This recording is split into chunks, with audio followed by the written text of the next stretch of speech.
Welcome to EPG Pathashala. I am Dr. P.P. Ajay Kumar, Professor of English, School of Distance Education, University of Kerala.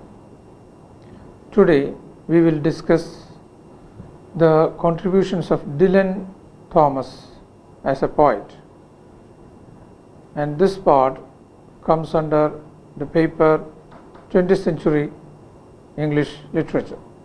Dylan Thomas belongs to the Romantic school of poets who came after the World War.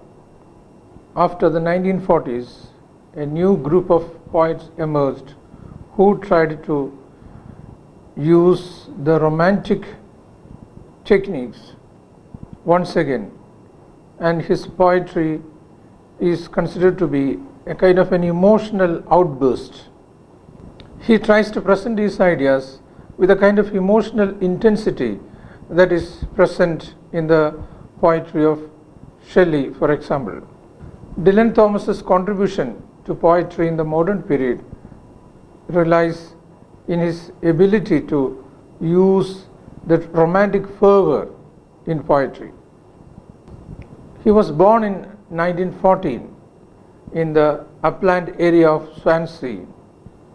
Dylan Thomas belongs to a family which gave importance to education, and he started writing at an early age, and his first collection of poetry was 18 poems, and he moved to London at the age of 20. Unfortunately, he was addicted to liquor. He married Caitlin McNamara in the year 1937 and migrated to United States in 1950. Dylan Thomas has become a well-known poet before he migrated to United States, and after a few years, that is in 1953, he died in New York. In 1995, the American President Jimmy Carter opened the Dylan Thomas Center in Swansea, the first literary powerhouse in UK. And the center conducted annual Dylan Thomas Festival, which celebrates the life and works of one of the most notable poets of that time. His works include 18 poems published in 1934, The Map of Love published in 1939, Portrait of the Artist as a Young Dog published in 1940, Dusk and Entrances published in 1946. And we find that some of his most famous poems, like the Fern Hill poem in October, are included in the collection Deaths and Entrances published in 1946. The other collections by Dylan Thomas include 26 poems published in 1950, In Country Sleep published in 1952, Adventures in the Skin Trade published in 1953. Adventures in Skin Trade is actually a novel which was unfinished. A Child's Christmas in Wales in 1955, Letters to Vernon Watkins 1957, Rebecca's Daughters 1965, The Year of Love 1969. Dylan Thomas has also written plays, Under Milkwood in 1954, The Doctor and the Devils and Other Scripts published in 1953, The Beach of Falsey, which is a screenplay published in 1964, are from the poet. Dylan Thomas's poetry is marked for its musical quality and its emotion and imagination. The passion with which he recites the poem is very famous, and it is considered to be a character of his Welsh background. His language is full of energy, life, and feeling, and his poetry has great strength and power. We find that the readers will be impressed by the natural force and energy of his lines and the power of his imagination. He deals with divergent topics connected with life, nature, the countryside, birth, death, sex, and various other feelings connected with day-to-day life. I think it will be good if you distinguish the poems written by Dylan Thomas from that of the modernists who came before him. What was absent in modernism was the kind of rhythm and music and the verbal virtuosity. And in Dylan Thomas, we find all these characteristics.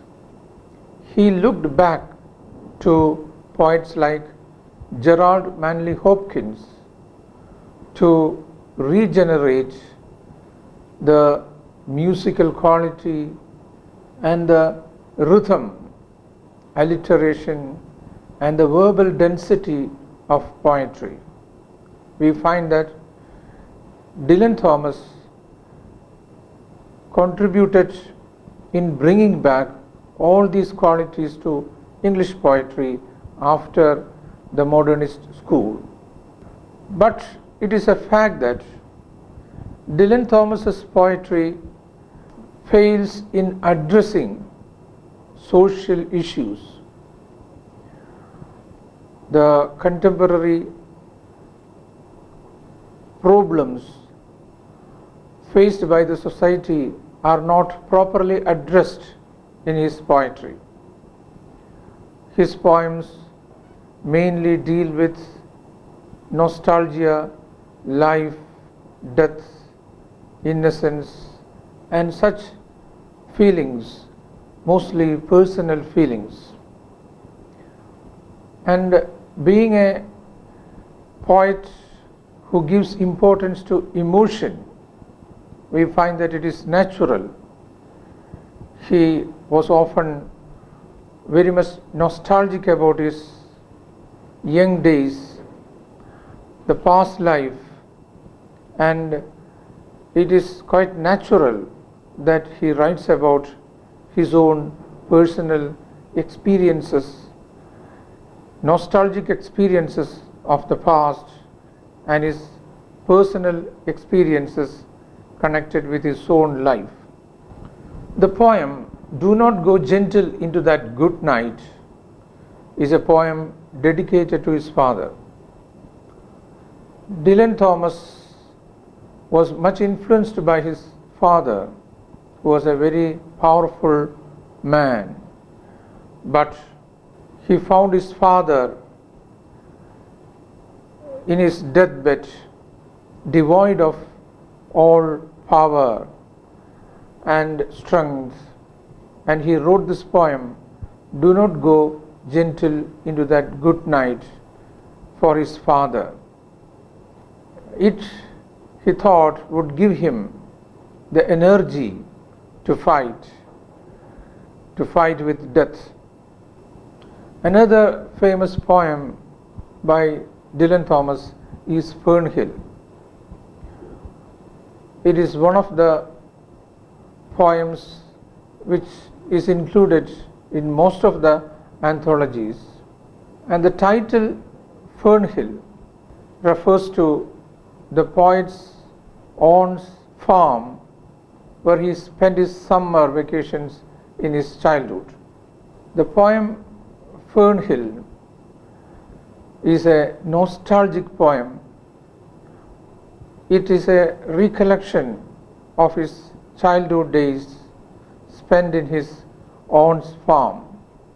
We find that the perspective used in that poem is that of a child, and it is written the way in which a child interprets the world around him.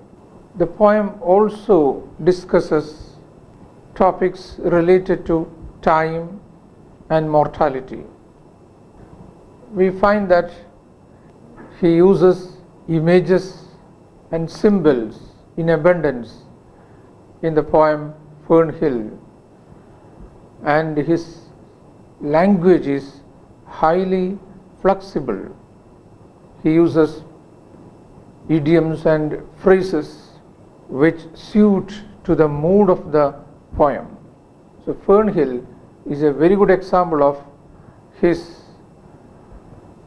style of writing and the way in which he brings about a kind of aggressive emotional outburst. It will be interesting to look at some of the lines of the poem Fern Hill. It presents the innocence of childhood and takes us along with the child towards the adulthood. The innocent childhood is compared to the biblical Eden, and we find that the images used by him and the words are all suitable for the depiction of the innocence of childhood.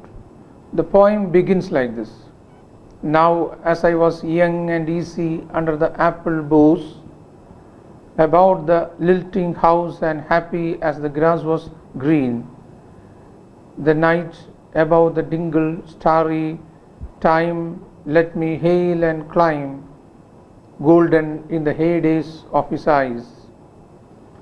So here we find that the rhythm and the kind of rhyme that we find in the poem are all contributing to the mood of that poem. The second stanza of the poem once again takes us to the innocence of childhood. The images used by the poet and the color symbolism that is present are all striking. He refers to the childhood and its carefree nature in the first line of the second stanza.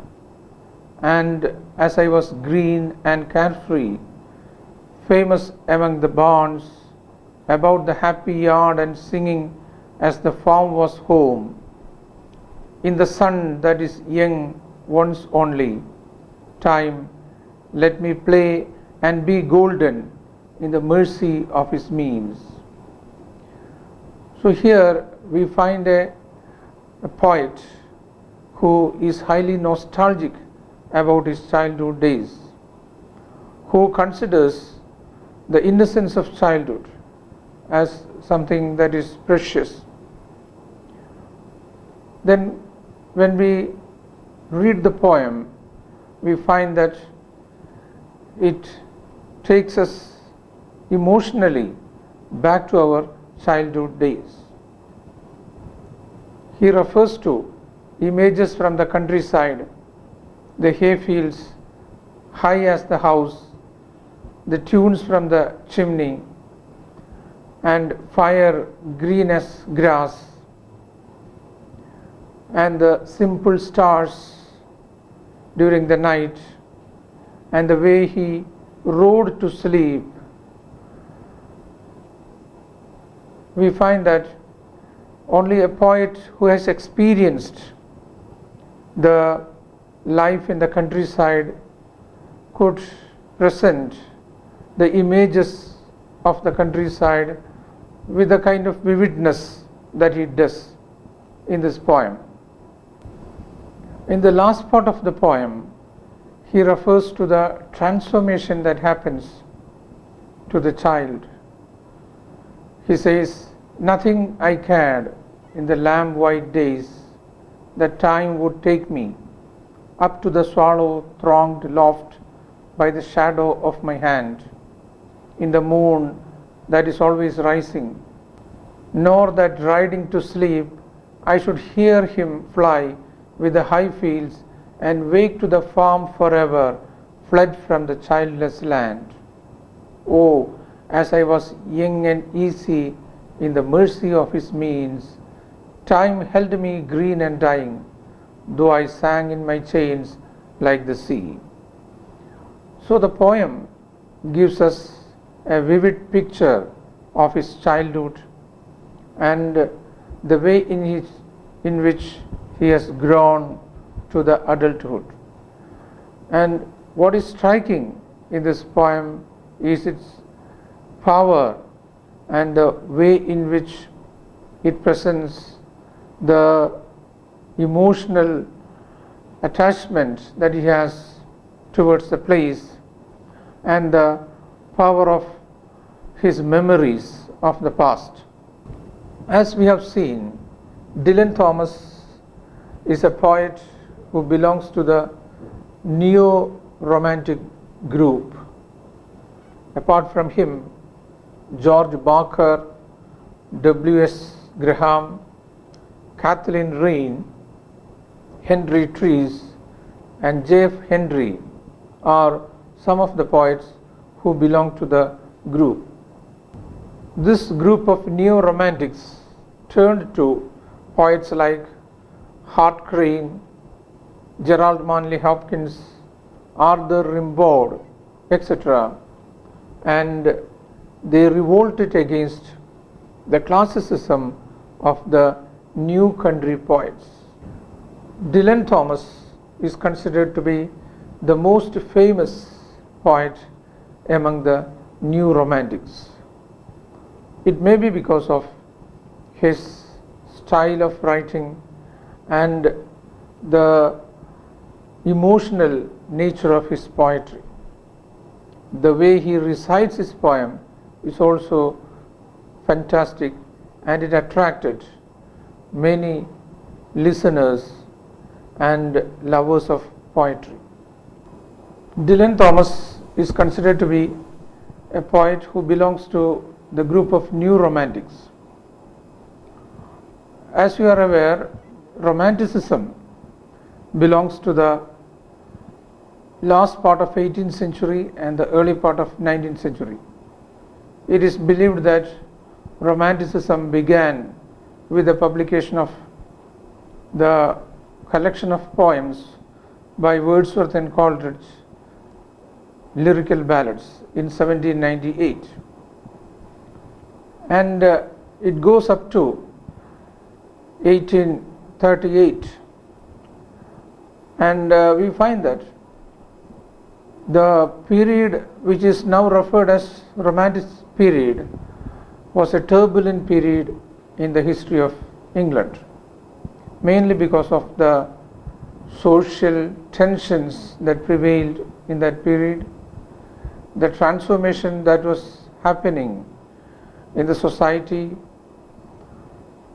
that is the transformation from an agricultural society to an industrial society, and the slogan "Return to Nature" was actually a reaction to these transformations. The romantic poetry has its own specific style and approach. We find that Dylan Thomas, to a great extent, imbibed that style, and his collections of poems are examples of his romantic nature. In Dylan Thomas's poetry, we find the use of auditory images as well as visual images used in abundance, and we find that These elements are typical of the Romantic tradition. At the same time, what is lacking in Dylan Thomas's poetry is the social concern. The Romantics had great concern for the society, and they addressed the issues that the society faced. But in Dylan Thomas, such a concern is to a certain extent absent. And his revolutionary fervor is also questionable. It is true that Dylan Thomas has declared his allegiance to a kind of left-wing politics, but he has not expressed his political feelings in his poetry. So to a certain extent we can say that he shared some of the elements of Romanticism. At the same time, certain other elements typical of Romantic poetry is absent in his poems. So that creates a kind of ambivalence in the kind of term that we use to describe Dylan Thomas. So while describing him as a Romantic poet, we should understand that he does not share all the characteristics of the 19th century Romanticism in his poetry. And this is one of the reasons why he has been described as an old-fashioned poet, because he kept poetry away from politics. You know that it was a time when the world was much affected by the war and the destruction that resulted out of the war. But we find Dylan Thomas not affected by those social issues. This is certainly one of the criticisms raised against Dylan Thomas. Dylan Thomas is often compared to Shelley. He is even considered to be Shelley of the 20th century. It is true that his poetry is full of natural imagery, sexual and Christian symbolism, and his use of language is highly powerful and energetic.